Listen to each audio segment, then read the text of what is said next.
তো hello everyone, আবারও চলে আসলাম একটা নিউ মিনি ব্লগে। তো প্রথমত এই শাড়িটা পরবো আর চলে গিয়েছিলাম কাকিমণির কাছে মেকআপ করার জন্য। কাকিমণি বললো আজকে তোর মেকআপটা আমি করে দেবো, তাই জন্য চলে গিয়েছিলাম। আপাতত আমি কিন্তু খুব এক্সাইটমেন্ট ছিলাম আমার লুকটা কেমন হবে। তোমরা আশা করছি দেখেই নিয়েছো প্রথমে যে আমার লুকটা কেমন হয়েছিল। হ্যাঁ, আমি কিন্তু খুব খুব খুব খুব পছন্দ করেছি লুকটাকে, আর কাকিমণি খুব সুন্দর করে সাজিয়ে দিয়েছিল।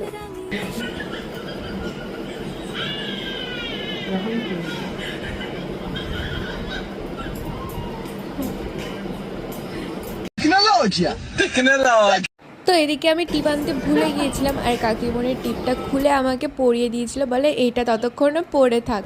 তো গাইস ফাইনালি আমি রেডি। তো দেখে বলো কেমন লাগছে, আমাকে অবশ্যই কিন্তু কমেন্ট করে বলবে।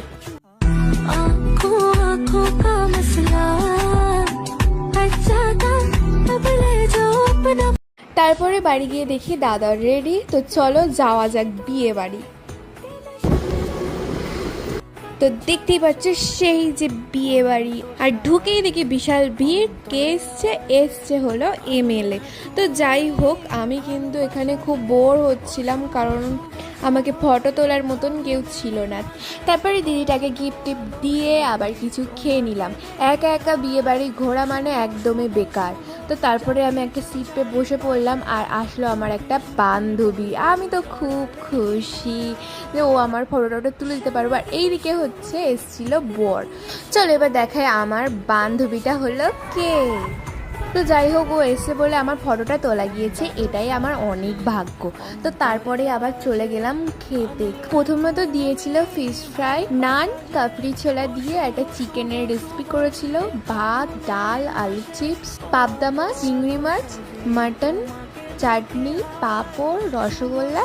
আর আমার কাছে পুরো ভিডিওটা আসেনি কারণ আমি বাবার ফোন থেকে ভিডিওটা করেছিলাম। জানি না আমার সাথে কেন হয়, খাবার ভিডিওগুলো কিচ্ছু আসেনি। কিন্তু আমি বলতে গেলে আমি কিছুই খাইনি। আমার পাতটা শুধু একবার দেখো গাইস। তারপরে অ্যাট লাস্ট আসলো কাকিমণি ছাড়া ভালোই লাগছিল না। লাস্ট মুহূর্তে খাওয়ার সময় ঢুকে পড়েছে কাকিমণি, তো একটু ফটো তুলে নিলাম। তারপরে আইসক্রিম খেতে খেতে চলে গেলাম নিচে, কারণ আমাদের বাবারা ওয়েট করছিল। এদিকে গরমে আইসক্রিমটাও প্রায় গলে যাচ্ছিল। অবশেষে খেয়ে উঠার হলো।